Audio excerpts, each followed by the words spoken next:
Hi everyone, welcome to Must Read Monday. My name is Dabney. I'm the young adult librarian with the Twin Lakes Libraries, and I use they, them pronouns.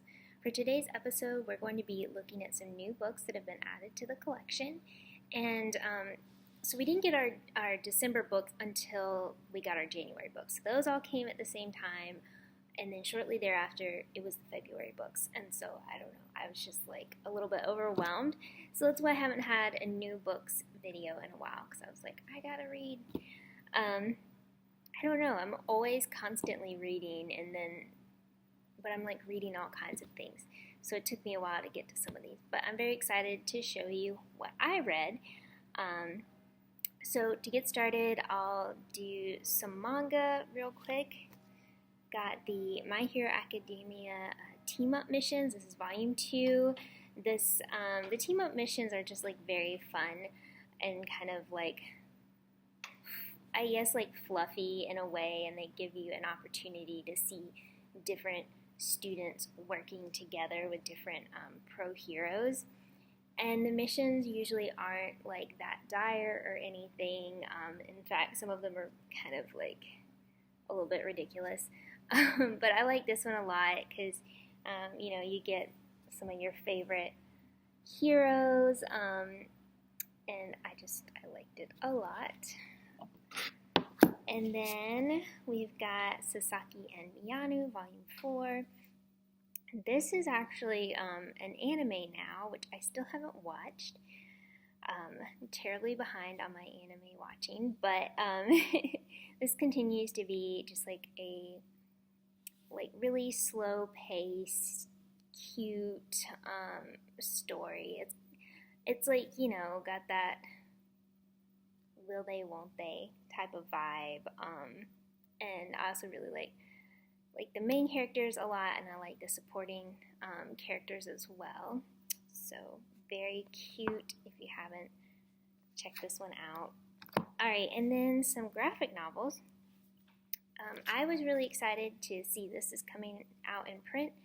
This is a webcomic I've been reading on Webtoons for a while. It's The Croaking. And these are our two main characters. So you got Kai and Skyra. And so in this world, it's just like all avians, like people with wings. Well, they're birds. They're bird people. I don't know.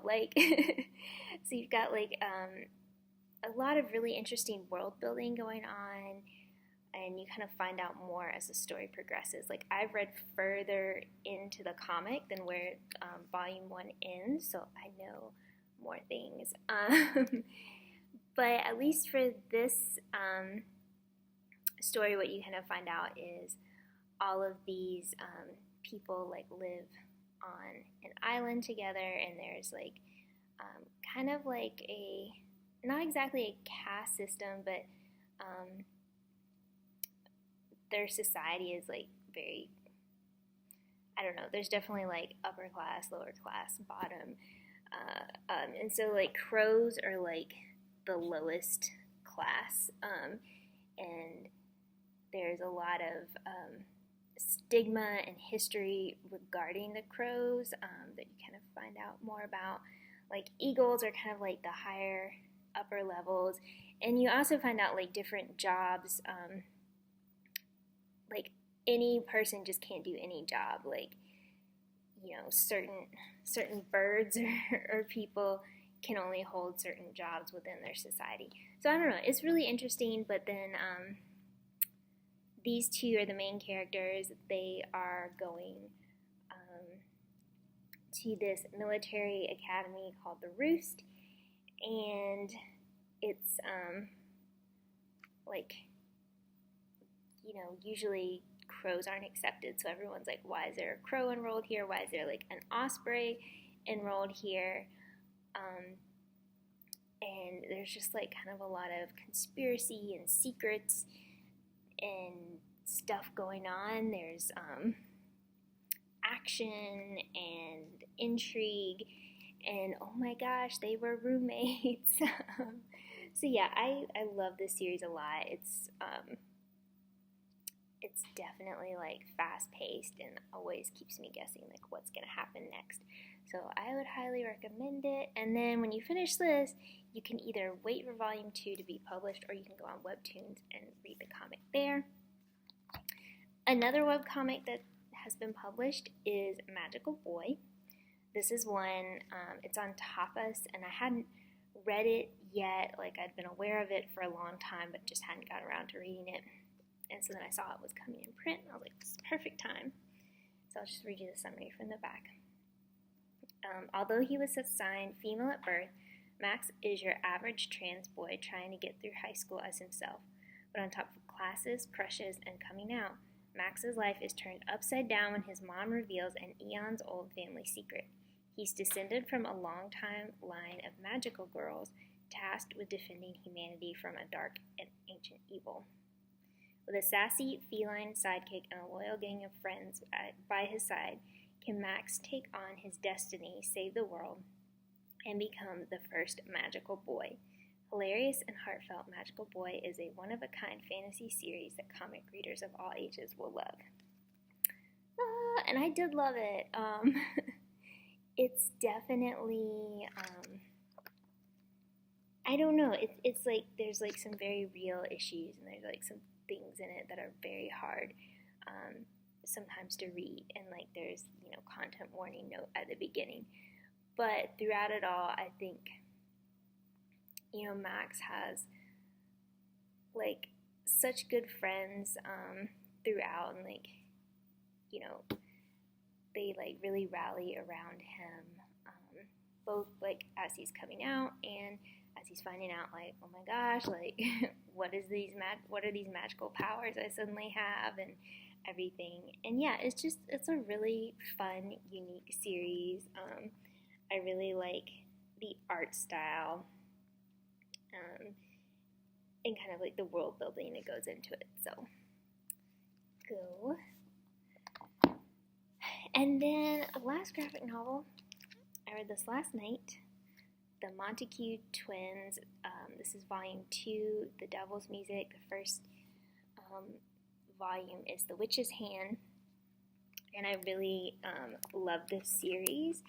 So you've got, it's set in like 1969 in New England, and you know, the Montague Twins are Pete and Al, and so they kind of have this thing where they go around solving mysteries in their town. They're kind of like the Hardy Boys, but cooler.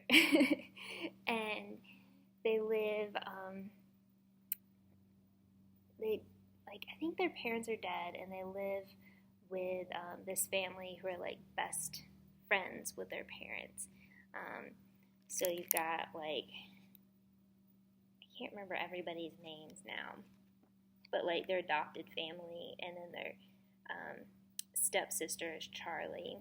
And so what they find out, like in the first volume, is like they can use magic, and so it's kind of like a big secret. Like, they don't tell anybody they use magic, and eventually they find out, like, oh, hey, all these adults in their life also use magic, but it's like a big secret and they weren't allowed to tell them.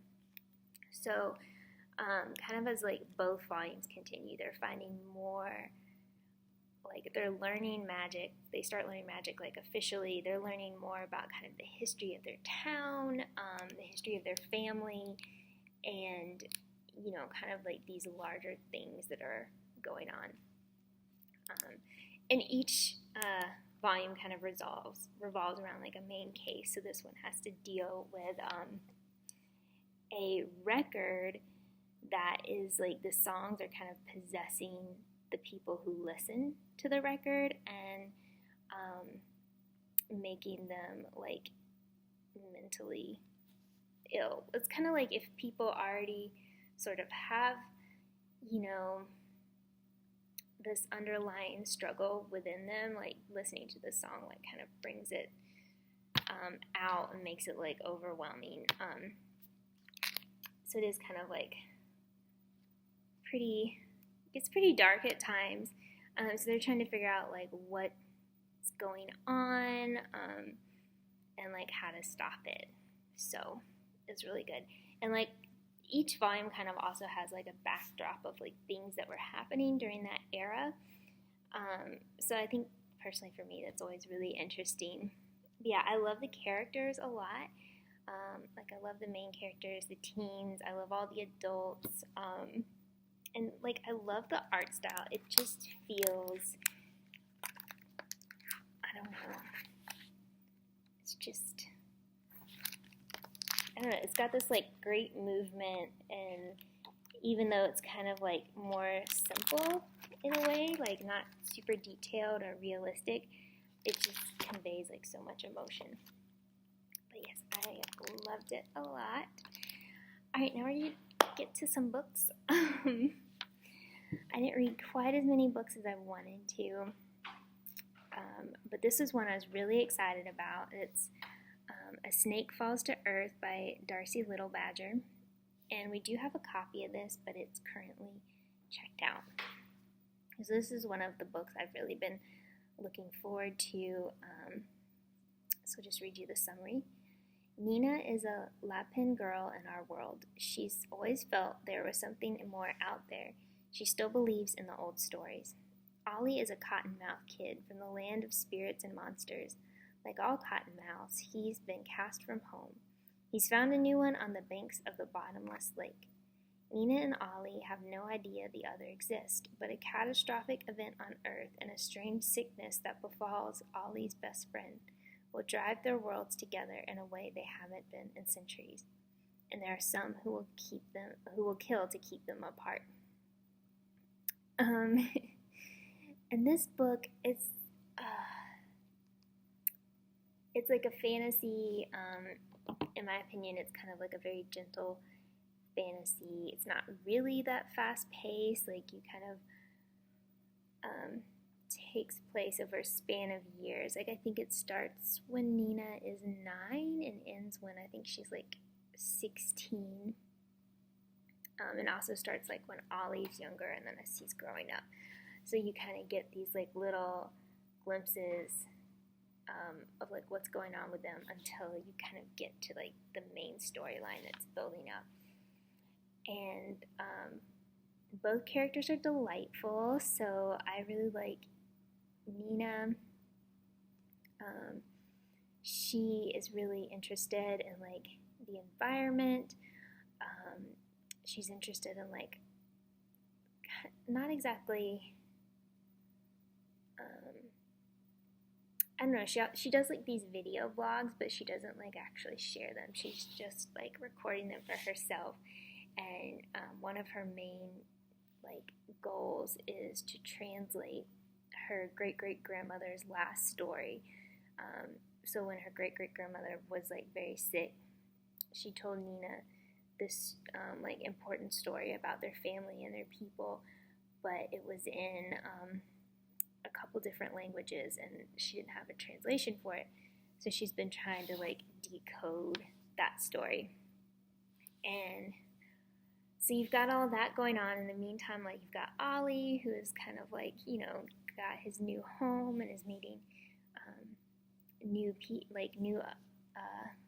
what they're called like animal people. So he's making friends. Like his best friend is a toad. 2 of his other good friends are like coyotes. I think the other one is a hawk and becomes friends with like a bear. So, you know, you kind of got like his story. And yeah, watching their stories like kind of come together and watching their worlds collide is just really cool. And I don't know, this story has like so much about like the power of friendship and family and, you know, like the environment, like taking care of the environment and stuff. And so I liked it a lot. And then another one I read was My Fine Fellow. And this one, I don't know, I guess I like heard a little bit about it. Well, of course, like I order all these books, so I'm like, oh, this one looks good. This one is sort of like an alternate history. It's kind of like alternate history, but like meets a cooking show, in like kind of a sort of like a self-improvement show. It's kind of got all those elements going on. But yeah, so like I said, it's an alternate history because it's set in England in the 1830s, but it's like not the actual 1830s. Like there's a different monarch, Queen Charlotte, I believe, who in reality died fairly young. But in this world, she like lived and created kind of like this school for like girls to learn how to be like culinarians. And yeah, so it was just neat.